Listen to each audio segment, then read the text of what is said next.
Welcome to the Efficientpreneur Show with Ahmed Al-Karemli, where you learn how to build and scale your business profitability online with less time, effort, and cost, so you can enjoy a fulfilling lifestyle. Hi everyone, this is Ahmed Al-Karemli and welcome to Be Efficient TV.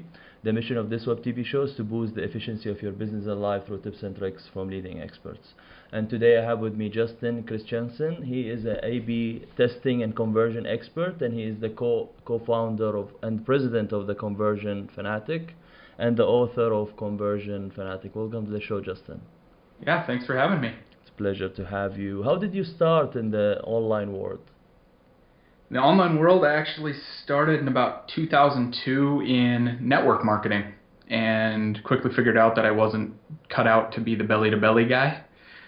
Prospecting my friends to join a business opportunity, so I found internet marketing, quickly moved into affiliate marketing, generating leads, and kind of the rest, I guess, is history in terms of that. That's very early. Like, how do you compare that world 2002 until 2007 with the current internet marketing world? It was less competitive back then. I mean, it was a lot easier, I think, to really get the attention. Now, thanks to the growing things of social media, it's becoming increasingly difficult to generate leads, but I mean, it just helps you grow as a marketer. But it was much easier back then to, kind of have, it was kind of wild west. Does that mean you made more money back then than now because it was easier, or you were not as qualified as you are now? I made more money after, but it was just much easier in terms of like ranking on SEO. You could pretty much put up any offer on Google AdWords and it would run. Now you got to be really strategic, and it's not just a wild west where you throw stuff up. You have to kind of plan it out and really dial in your numbers before you can get something that converts. Have you been involved in other industry before 2002, or just like college and studying?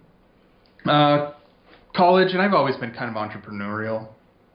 Random businesses growing up, from a baseball card shop to a lawn mowing service to, just random things. My dad was pretty entrepreneurial too, so I was able to, kind of take that and run with it. But I did, college and did the job, the 9-to-5er, and figured out that it wasn't really for me. But up 2002 to 2005, I pretty much worked part-time on my business, and then I went full-time in 2005.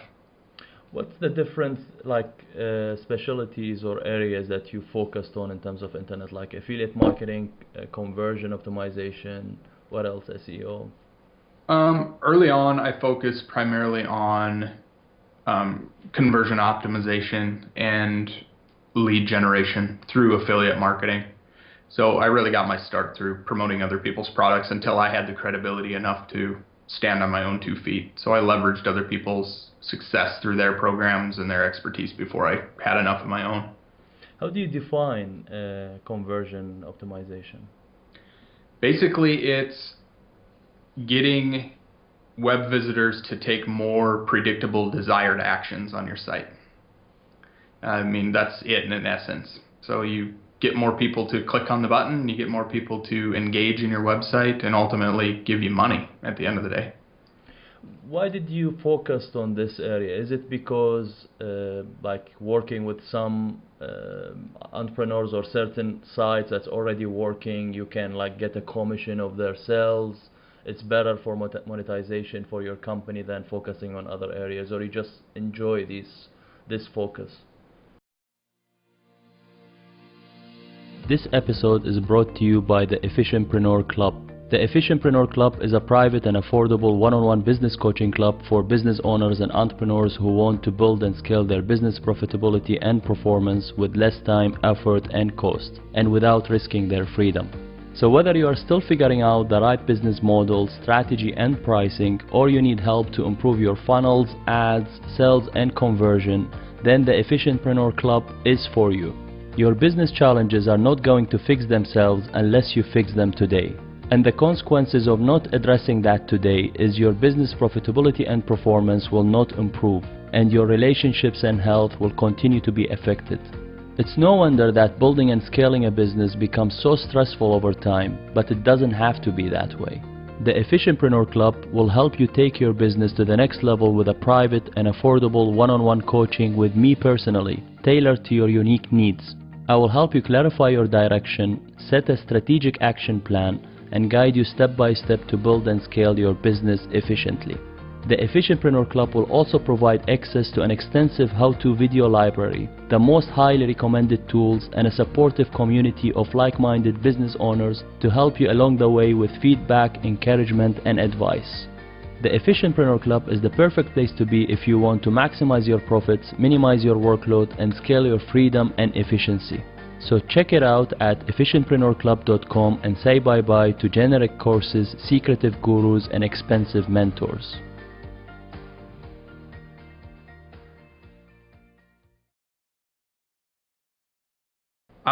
I really like seeing the improvement. Obviously, success is great. I love learning the psychology behind what makes people do certain things in terms of marketing. Excuse me. So it was actually came out of a need. I got asked a lot about the implementation side of things and really the technical aspects and how I go about split testing. Everybody knew they needed to do it, but they didn't really know how to actually go about it. So I went in and, basically started out implementing, creating new landing pages and making sure all their tracking and everything was in place. And that's kind of where it evolved to now. What is A/B testing? It's basically an apples to apples comparison. So you basically run two separate pages or two separate variables, like testing two different headlines, and it splits the traffic 50-50, and you track which one produces the best results. So usually when you test a certain landing page or a website for conversion, you just test like different variables, or sometimes you go up to 10, or it depends on the case? It depends on the case, but we've ran up to 10, 12 different variations at a time if we have a bunch of stuff to test. And then just kind of break it down from there and whittle it down to kind of the top three, and then ultimately the winner. Let's go through the conversion improvement cycle. The first step is analyzing the conversion rates. How do you do that? We usually dive into a deep dive into the analytics, look at their existing metrics, variables that they already have, their kind of process flow, to see where the web visitors, where they land, where the traffic is going. We even look at some of the traffic to really get a better understanding of where people are going and where they're falling off. So that's the big thing, just kind of getting a lay of the land and understanding of how fast the business is moving, where there are friction points, bottlenecks that we can help alleviate through some optimization. You focus on Google Analytics in terms of analyzing the traffic, or you use other tools? Whatever they usually have installed. We don't try to really reinvent the wheel by cluttering it up with a bunch of extra, softwares or anything where we don't have to. So most of the companies we work with already have something in place in terms of analytics. Step 2 is survey the market. We find that people don't utilize surveys enough. We survey and analyze the market further, so we'll look, see kind of what other people are running, what people are searching for, and then we'll also just ask their customers if we can. What makes them tick, what made them buy something, what made them request this information, just to try to find some commonalities, anything we can leverage to make the process easier, the on-site experience better. You use like SurveyMonkey, or like you email directly the customers? How do you do that? Yeah, usually just a easy survey like SurveyMonkey is a great tool. We use that regularly. So what's the, let's say, top 3 questions that you ask the customers? Just basically it's a use case. Obviously, different markets need different things, but it's what made you seek out the solution for this? What are the biggest problem areas that you're facing right now? How do you feel that our product can solve this? And just kind of get a better demographic on what makes them tick? What are they thinking about? After surveying the market, then you decode the competition, step 3. How do you do that? Use various spy tools. So we'll go out and we'll spy on the competition. We'll find out what they're doing, what pages they're using, what messaging they're using for kind of some various leverage points. An example that we found, we had one company come to us, a very large company. I'm not going to name the name. Everybody would know it. A very large company, and they were having trouble with their display advertising. So we did a competitive analysis and found out that they had 40 times less impact as their nearest competitor, just because of the messaging and the path they were taking people down compared to their competitor. What tools do you use for that? SimilarWeb, SpyFu, AdBeat, Compete.com. There's a ton of them out there. We use various tools to get various different information. Some of it's not as accurate as you need, so you need several tools typically. Many people using the SpyFu these days. How do you recommend it? How do you see it? What's the advantages and disadvantages of this tool? It's not always accurate on the dollar amount spend, but it gives a good insight on what people are bidding on, what their type of ads are, any overlaps with additional competitors. So if you're missing keyword opportunities, it kind of can uncover that, and you can see exactly where, do the keyword research and find various other things that can kind of help boost your results. Number 4 is discover the key leverage points. Like usually when you go through these points, you do it in a mind map, or you have a certain software that you put all these steps and analyzing these things, or how you do it? We compile it usually in spreadsheets to kind of let us manipulate the numbers. And at this point, we kind of gather all of our intel that we gathered in the first 3 steps or so, and then kind of boil it down, couple that with our best practices. We've ran over 1,400 split tests in the last couple of years. So we kind of take our best practices and then come up with our test hypothesis there. So we'll look at all of the pages and steps and kind of come up with the ideas that we want to test first. Then number 5 is the, implement the testing, which is the A/B test. Yep. So we take our test hypothesis and then actually implement what we're actually going to test. So we usually start let the data be the guide and bring us full circle to where we want to start. And we usually start 2, 3 tests on various steps in the process or different landing pages and start gathering some additional details and actual traffic data. Is the conversion now mainly like, you try to drive traffic through paid advertisements if the site doesn't have traffic, and then you analyze through that and try to convert customers? Or what are the main areas of driving traffic now and doing the conversion in the funnel? Our clients are all over the place. We don't do a ton of ad management. We probably manage, I don't know, $150,000 a month in spend right now, but they usually have their traffic portion figured out, and then we help them get more out of that traffic and help them scale. Some companies we just brought on a company yesterday spending $250,000 a month, and they want to spend more, they just can't. So we're brought on to help streamline that process and help them scale it up. But it varies from client to client. And industry to industry, what works more effectively than others.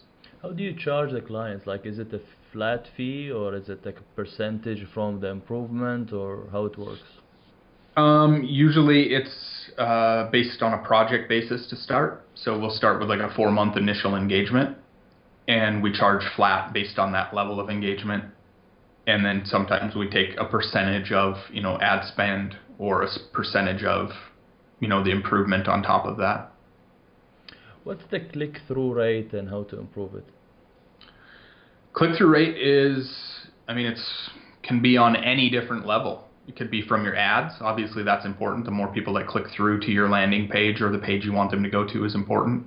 How to improve it is understanding your audience better and what their pain points are. I always go back to the old saying, people only buy for two reasons, and that's to avoid pain or gain pleasure. And we just try to figure out exactly what they're doing and what makes them think. And some of that analysis phase helps uncover some of that. So once you figure it out, and then you just put your product in place in front of them. In other areas we can also improve are removing distractions from the actual process. So you might have multiple calls to action. Sign up for the webinar, fill out this form, download this white paper, try this demo, and you're pulling people in too many directions. So to increase the click-through rate further into the funnel, you got to remove some of those distracting elements and just focus on one. What's more working now? Is it like exchanging a free book or a free article, or with email, name and email, and shall we use only name, only email, only collect email, or collect name and email? It really depends. We've got some clients in software as a service that are collecting more information. They're collecting 5-6 different fields and getting people to sign up for a free trial, or scheduling a demo. Whereas we've got others that are just starting off. Step one is give us your email address in exchange for a video or something of value. It really depends on market to market.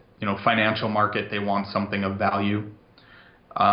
Whereas, software as a service, they are usually looking for something free, a trial, a demo.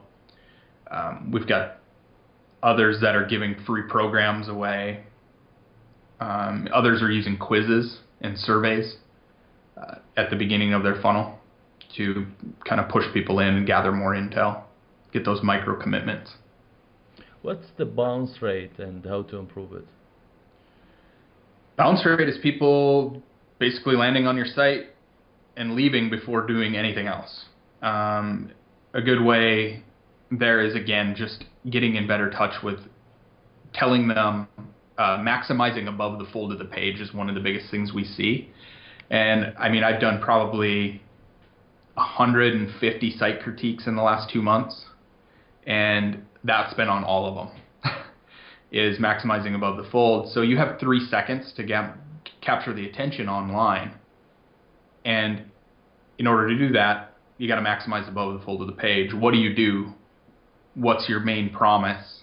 How are you different? All immediately when they land on the page, so they know exactly what it is. And then a strong call to action pushing them into the next step. So when someone lands on a certain landing page, like if they crossed 3 seconds, the Google Analytics will not count it as bounced, or how it works? No, 3 seconds was just a study that was done on the actual attention span online, and you actually have less than 3 seconds. But now I'm not really sure how they calculate the exact bounce rate within analytics, and each analytic program is a little bit different. But they just capture it that if they land on the page and they don't proceed to any additional pages. The problem is that most of the new sites, those interactive sites, they are only one page, so there is nowhere to go. So I'm just wondering how the analytics calculate that. Is it within the bounce rate, or how it works? Yeah, your bounce rate's going to be higher. Like, for instance, our site is pretty much a one-page site. We do have some underlying pages, and the blog and things like that, but the bounce rate is definitely higher on our site because we're just pushing them to one call to action rather than, a bunch of different information there. What is the good percentage or normal percentage based on the studies for the bounce rate? Across everybody, I'd say our average is roughly 45%. Digging deeper into the details of the landing pages and the websites, like how important is adding the progress bars to a website? Progress bars. We probably tested it 24 times, and on average it's a 35% improvement. So we find that it doesn't matter what it says. It could say you are on this step. As simple as that. Doesn't really have any more details than that, and it'll still improve it. Because people they want to know that it's a very simple process to finish. So the progress bar kind of helps them and understand what your actual steps are. So 3 or 4 steps in the process is about max, is what we've kind of found. And in the progress bar is the same. So from 2 to 4 steps are okay. More than that, the customer is too long. Yeah. Do you prefer, like when building a certain e-commerce site, do you prefer using certain ready platforms for e-commerce, or like it's built on you prefer it's built on WordPress so you have more control? How do you compare between WordPress and the ready platforms for e-commerce? I mean, it really depends on what you're selling. Things like Shopify and things like that are great for people that have, a handful of products. Whereas if you want more full control of the page design layout, it's great to build it on WordPress. We've got clients that are across the board on exactly what they use, but Shopify has its limits. Obviously, you can't really control the checkout process once you're in there. So we just try to leverage all the best we can with what's available. But if you just got a handful of products and you're just getting started in e-commerce, some of those platforms are great tools like Shopify, and we use WooCommerce as well. That's on WordPress. It's kind of a plugin that has some more manipulation, but it's kind of built already for e-commerce. So it's a plugin on WordPress. It's not like a standalone. Yep. Yeah, you add it right to your direct site.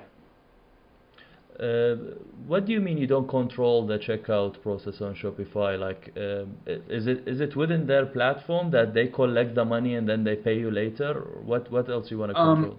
You just can't, because of like PCI compliance and stuff. You really can't manipulate their forms, and you're kind of limited to the actual checkout page, just manipulating the header information, and you can't really control the layout as much as you could if you built it on something else. I mean, I love WordPress. All of my sites are on WordPress, but the problem is with the experience you discover that always it breaks down and it's required lots of maintenance and issues. While if you never tested like Shopify, but thinking about certain platforms or like certain projects that we are working on, because it's like they take care of everything, but never like how do you compare percentage-wise which one is better, or it depends on the site? If you have enjoyed today's episode, I would like to invite you to check out efficientpreneurclub.com. The Efficientpreneur Club is the right membership for you if you've been working to grow your business for a while now and things aren't happening as fast as you want. If you are tired of generic courses, secretive gurus and expensive mentors who charge $2,000 to $5,000 a month then fob you off onto sub-coaches or connect with you in group coaching calls, if you are already stressed out about your business model, sales, productivity, team and systems, if you are scrambling in the evenings and on the weekends and you never have time for yourself and your family, those problems are not going to fix themselves unless you fix them today. Why? Because your business profitability and performance are not going to change unless you do, and your relationships and health will continue to be affected. Building and scaling a business becomes so stressful over time, but it doesn't have to be that way. The Efficientpreneur Club is a private and affordable one-on-one business coaching club for business owners and entrepreneurs who want to build and scale their business profitability and performance with less time, effort, and cost, and without risking their freedom. The Efficientpreneur Club will help you take your business to the next level with a private and affordable individual coaching with me personally. I tailor the program to your unique needs. I will help you clarify your direction, set a strategic action plan, and guide you step by step to build and scale your business efficiently. The Efficientpreneur Club will also provide access to an extensive how-to video library, the most highly recommended tools, and a supportive community of like-minded business owners to help you along the way with feedback, encouragement, and advice. The Efficientpreneur Club is the perfect place to be if you want to maximize your profits, minimize your workload, and scale your freedom and efficiency. So check it out at efficientpreneurclub.com and say bye-bye to generic courses, secretive gurus, and expensive mentors.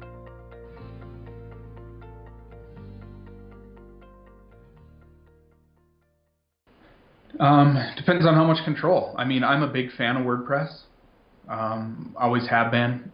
It's easy to manipulate. You can do pretty much anything you want, but then it comes the downfall that stuff breaks. The more plugins you add, the more So I get cumbersome things slower get. and yeah. Yeah. So just starting out, if you've got a smaller business, some of those out of the box things are perfect. But if you want to scale, obviously you're going to need, more control. How is Shopify on now marketing to sell on social media? They have certain solution for that. Have you tested that or had a look on it? For people selling like their e-commerce stuff through Shopify? On social media, they are marketing that they have a solution to sell directly through social media, on social media.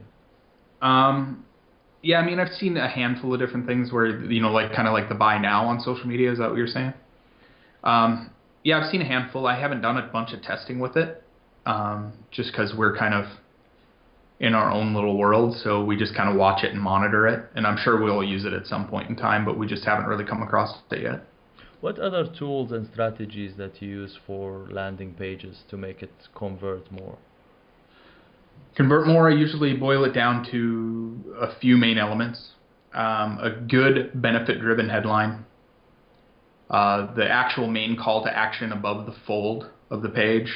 Telling your visitors exactly what to do. Don't just assume they know to fill out the form. Say, fill out the form and click the button to get this big benefit.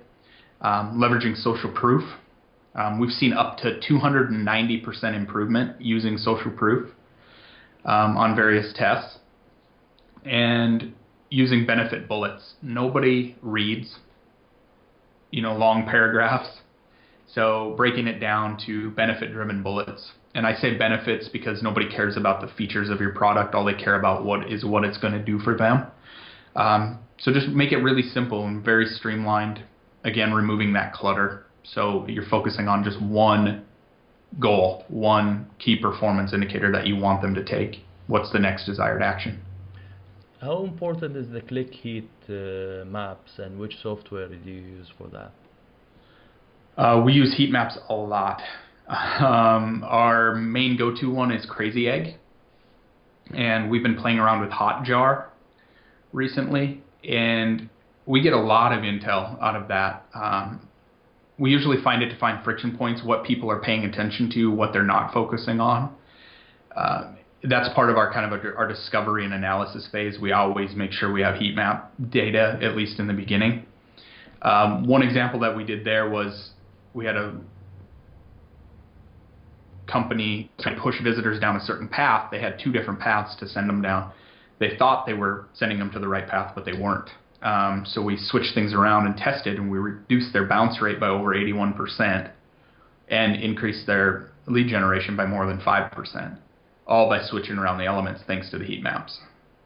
Back again to your background a little bit. How did you get involved in magnetic sponsoring? Do you have accounting background, like you've been the CFO for the company? That was in my affiliate marketing days, and I became the #1 affiliate for the company at the time. And the founder was deciding to expand, so I came on as a partner. That's what actually got me to Texas, and just kind of went from there. But no, I don't have an accounting background. I am actually, math is not a great subject, but the math of numbers and money math, that appeals to me. So just watching exactly where it is, figuring out ways to make the money better, work better, and, increase the profit margins and stuff was something that was right up my alley, and I excelled at it. And I'm very meticulous and very detail oriented, so it just kind of fit. Which plugins now you're using for affiliate marketing? I don't do a ton of affiliate marketing right now. So as far as affiliate marketing, the plugins and stuff, one of the main platforms that I've been involved with recently is Has Offers. It's a great tool that kind of provides the affiliate program. It's a little more on the spendier side, but it provides all the information that most affiliates need to promote your products. How do you see the SEO word now? Is it really working, or it just depending on the quality content? Is there still an on page and off page that really matters, or it's just getting more automated inside the CMSs like WordPress or Google or? I found content to be king recently. A lot of shift's been going more towards native advertising, more content. We found a lot of exposure even for our business just by blogging more, just creating good quality content. The search engines are picking up on it. We're not doing any crazy tricks to do backlinks and different things to that level, but I think SEO is extremely powerful. We've got a lot of clients that get majority of their traffic comes from organic, and they're doing it just by playing nice, putting out great information and just structuring their sites and not trying to game it in any way, because I think that'll eventually get you shut down. So you're not doing any link buildings, or even on site you don't do lots of tags and stuff and on our site we're doing some tagging, and then we're just letting the kind of natural progression provide the backlinks. We're not actively going out and seeking it. And I mean, our SEO presence isn't the greatest, but it's definitely growing. It's expanding. I mean, we've published over 110 articles this year on our blog. So we're just constantly trying to put out and share as much information as we can. And then people are naturally picking it up, sharing it out over social, and publishing it on LinkedIn as articles there, and just trying to get it in front of our audience, and then doing things like this, podcasts and sharing information. Which social media platforms converts the best based on your experience? For us, it's majority of our stuff comes from LinkedIn. But for other companies, I mean, it varies from what you're selling. Facebook is a very viable option always for majority of companies that we deal with. Twitter and Instagram have been viable for some too. But for the most part on social media, Facebook's by far the winner. Monster Ventures LLC versus Conversion Fanatics. Monster Ventures actually started out as, it's taken different shape and form over the years, but it was my initial consulting company when I started out and actually sold my previous company, and it just kind of morphed into kind of a holding company now for everything else that I do. So my main focus is Conversion Fanatics. That's all I do right now, pretty much. How did you meet your co-founder, Manish Punjabi? We met when I first moved to Austin and became friends and kind of traveled in the same circles for a while. And we had both sold our previous companies a couple years apart, and we're doing the same thing. We were both doing optimization. And he's much more of a process person than me. I'm more of the ready, fire, aim. So he brought that to the table, and he already had a team kind of started. So we decided, let's build this out, create the actual processes and systems, and build a real tangible company behind it and help a bunch of people in the process. How many employees do you have now, and do you have an offline team or most of them online, or how does it work in your company? I think we're 10 strong now. There's 10 of us. We're growing. We're looking to hire more, obviously, here in the next 3 months, but we're mostly virtual right now. We meet in the office once a week to have team meetings. We have some people around the country and actually a couple international. One of our guys is in Brazil. But for the most part, everybody's here in the U.S. And then we just kind of meet that way, and we're planning to expand to move everybody in-house and actually within an office, because we find it to be a little more productive as we're growing. You wrote a book called Conversion Fanatics. Tell us more about the experience. What did you learn from it? It was painful. Painful to write, or to get the how to structure the book? Where did you struggle the most? It's mostly in the writing process. I mean, I had all the information. Actually putting the information into the book wasn't that hard. It's just should I include this? Should I remove this? Am I forgetting something? It's just basically head games with myself when I was writing it. But it took me over a year to write the book. and it's only a little over 30,000 words. So it took me a while to write a relatively short book, but I wanted to create it in a way that it was no fluff. I didn't, I read a lot of books, so majority of them have 2, 3, 4 key ideas in it, and the rest is kind of just fluffed up mess to get the publishers happy. You could write most books in 10 pages, but publishers don't like that. So I wanted to write it with a bunch of meat in it, some real tangible information that they can take and use. And that's what kind of took me the longest to put it all together. Would you write again? Yeah, I'd write another one. I don't know what I would write it about. It's painful, but there is something always addictive about it that I don't know. It makes you think better, know yourself better. Like, it's really painful to sit and write, but it's very, very addictive. It's very rewarding. From that standpoint, you feel fulfilled when you write. Very much so. It's been a dream of mine to write a book for a long time, and it took me obviously my entire career to get up enough information to write this book. But at the same time, I would write another one. I would, just because of the rewarding factor. But it's just really weird to spend so much time writing such a short, in essence, short thing, and then go sell it for $13, compared to when we're used to writing, information products and selling other things for, selling $1,000 programs and things like that have technically less content, but you boil it all down into 150 pages and sell it for $13. That's the weird thing that took me a while to really understand. You co-authored it with your co-founder, right? How did you divide the writing? He got put on a co-founder because he provided a lot of the insight, obviously, through our company, and then helped kind of formulate the flow of the entire book and exactly what we should put in there, and gave some insights into how I should structure it and write it. So I put him on there as the co-author just because of his contribution to the book. But I wrote 99% of it. Even the post on your site, most of it is you. You are more into writing. Publishing versus self-publishing. Did you self-publish the book, and why? Self-published it. Frankly, I didn't know what I was doing. Didn't know anything about writing a book. Didn't know anything about publishing a book. Just talked to a few people that have self-published it.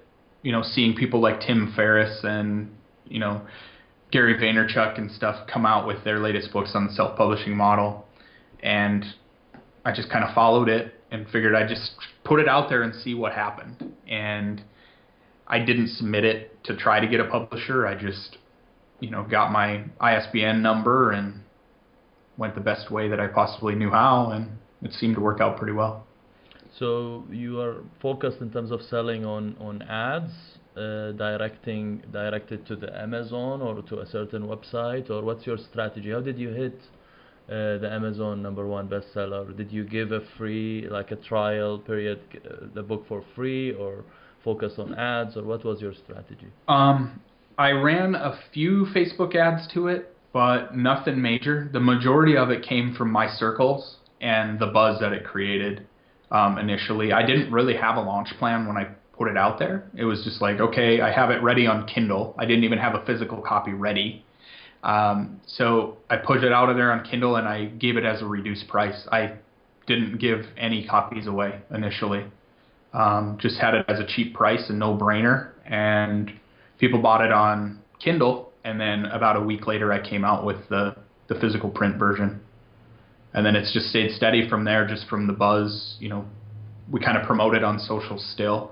No paid ads to it, but we have it on our site. People find it, and then I use it now more towards direct mail and mailing to prospects and people that I think could benefit from it. How much you think it helped you in terms of credibility or attracting clients, or when you have a client, you give him the book so he can have more info? I think it's helped a ton with credibility, especially that it became a #1 on Amazon. It helped greatly. I published a book on the exact topic that I'm telling you that I can help you with. So it definitely brings a lot of credibility, and I found it, the book's only been out since September, and we've seen a lot of leverage, particularly even this month, with the book, leveraging it to, attract more clients, improve the credibility. It's shortened our sales cycle tremendously. Is it on Audible or still just on Kindle? Kindle and paperback is the only thing right now. I haven't got around to doing the audio version of it. It's on the list, but I just haven't got around. Focused only on the Amazon platform or other platforms as well? It's only on Amazon right now. I say that it's in various other reseller platforms that Amazon allows to spread it to. I had it on Barnes and Noble originally too, put it up on Nook, but I took it down after, we only got a couple sales on there, so I put the majority of the focus on Amazon where majority of the people buy it. So going deeper personally, what's your daily life and work routine from the time you wake up until the time you sleep? You want to get down to fine-tuned detail of exactly what I do every day? If you can. Okay. So I usually wake up, I've got 2 little kids, so they're early risers. I'm usually up by 6. I'm definitely an earlier in the day person. So I'm usually up at 6. I get them settled in with their kind of morning routine, and then I always start my day. I drink 2 big glasses of water. That's the first thing I do when I get up in the morning. Then I take my supplements. I drink green juice typically, and I make myself breakfast from there, usually, eggs and kimchi and something like that of protein variety. You've been in Korea or what? No, I just like the fermented aspect of it. What kind of supplements you take? Multivitamin, I take an omega-3 supplement, and then I've got, some stomach issues, so I take some prescription medication too. Just very simple. And then I take an allergy drop because I live in the allergy capital of the world. So it really hits me hard. So I kind of try to take the natural route there and use some natural supplements to combat my allergies. You're in Austin? Then from there what's that? You're in Austin? Yeah. How do you compare Austin as a startups environment with California or other cities? I mean, they're calling it the tech startup scene here is definitely up and coming. I mean, it's huge. We've got a lot of incubators firing up. Facebook's into town. Google's around. We've got Dell, obviously, 3M, Texas Instruments. We've got a lot of large companies in the area and people moving in. So there's a lot of startups, and we've actually got an office or a desk in my business partner does in WeWork, which is basically a co-working space for startups. So we get a lot of insight into a bunch of these companies and venture capitalist world and things to that nature. Is it because it is a nice city plus taxes are low, or why you think? Well, we don't have any state income tax here, so that helps a little bit. But it's just a great city. We're a few hours from the ocean. We're in the hill country, so we've got a bunch of lakes around here. The energy is amazing. It's really laid back and casual here, as opposed to someplace like New York where everybody's in suits. And I think you're in UAE, right? Yeah. Yeah. So I've never been, so I can't compare there. But I'm guessing you should. Dubai is great. Yeah, there's lots of cash in, lots of money in Dubai. So Austin's just real laid back in that term. So I think it fits into the startup scene because most of those guys aren't the traditional suit and tie, briefcase carrying business people. They're more the flip-flops and shorts, style. So I think that's what appeals to Austin. After the breakfast, what else do you do? Usually I'll try a couple days a week. I do like a high intensity interval workout, like a 10 or 15 minute workout, and then shower and get ready. And I am usually out the door by 7:45 to the office. My office is only 3 miles away from my house. So come into the office and usually get my day started. I'm usually here by 8. Then I usually work throughout the day and then just eat small meals at my desk throughout the day. I don't usually take a lunch break. And then I schedule a workout. The gym's only a quarter mile down the road, so I can jump down the street, one stoplight, and I'm there. And then I get a quick workout in, 20, 30 minutes, sauna session, and then I'm back to the office till about 5. And then I leave about 5, head home, and play dad for the rest of the day. How do you compare working from home versus in the office? I worked from home. I had an office till I sold my previous company, and then I worked from home for a while, and then we had our daughter 5 years ago, and I hadn't been able to work from home since, because kids in that environment just don't mesh very well. Jumping on you, yeah. Jumping on me, knocking on the door. I couldn't do things like this because somebody would be like, "Daddy, what are you doing?" Yeah. So I worked from coffee shops for a little while, and then I rented an office just down the road. I guess it's pretty much 5 years ago. Other hobbies? I golf, swim, I read a lot, work out, I exercise a lot, usually 5 days a week. And just like the outdoors, playing with my kids, riding bikes, throwing the ball, doing things like that. When you are stressed, what do you do to calm down? However, I see you very calm. Like, are you always like this, very calm? No, I'm not. I'm usually laid back by nature, but I do get stressed out, and I usually shut down. When I get stressed out, I actually become quieter. When I get really, really stressed out, I don't communicate a lot. But what I do is I usually try to exercise more, and I try to meditate. So you go to sleep mode? Yeah, I do guided meditation and just really try to get the stress out and kind of bring my center of focus back to what it is. What are the top techniques or tools that you use or software that makes you more efficient? The biggest ones right now are Slack. I use chat. Slack. Yeah, the chat. That's our big internal team chat. That's how me and my business partner communicate primarily. How different it is with WhatsApp? Like, is it because it's more like computer based than WhatsApp? However, WhatsApp is coming into the computers. How different it is? Slack is both mobile and desktop, so it just allows us we can set our hours of availability, so we can shut it down on weekends, like do not disturb, and then we can break all of we used to use Skype primarily before we found Slack, and then it allows us to break all of our clients down, so we're not cluttering up like a Skype group. It allows us to kind of break it out by client and by process. So we have like a traffic channel in there. We've got a general channel. We've got a business development channel. And we've got all our individual client channels. So nothing gets lost in communication there.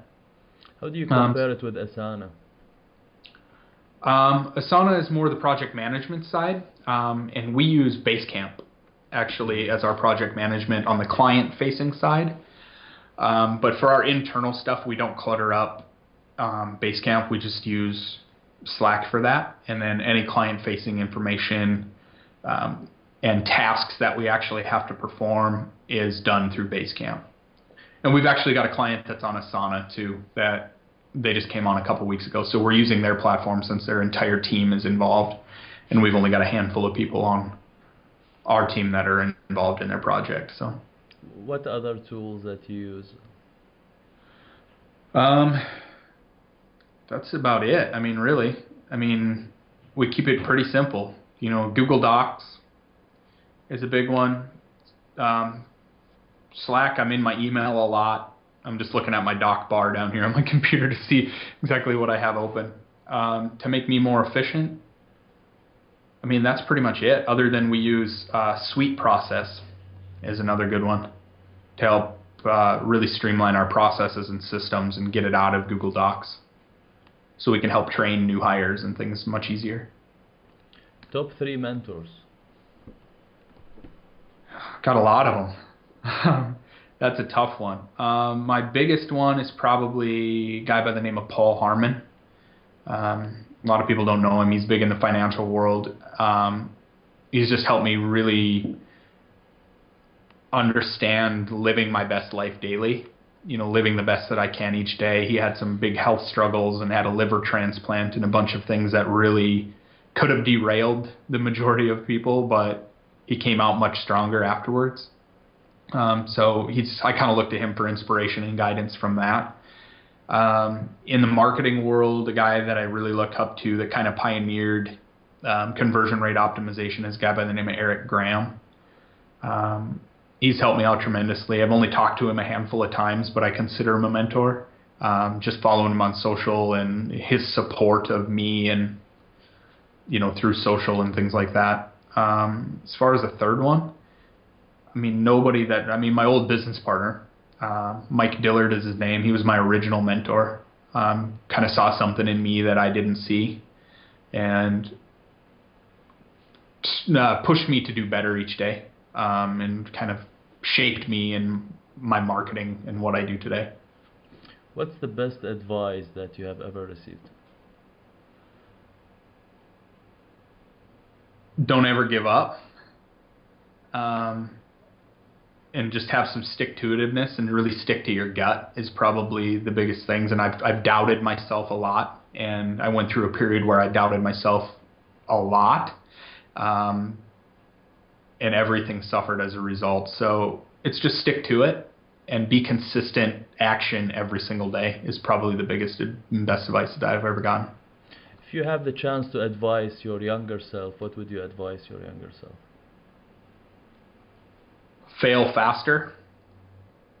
I did a lot of things growing up, and even through my teens and in my early 20s and even through my 20s, I found success in my late 20s, what I call my bigger successes, starting in my late 20s. But it would just be fail faster, try more things faster, but stick to one main goal, and strive for that, but fail in that direct goal. I've had a lot of different goals over the years, so probably sticking with one would be the best.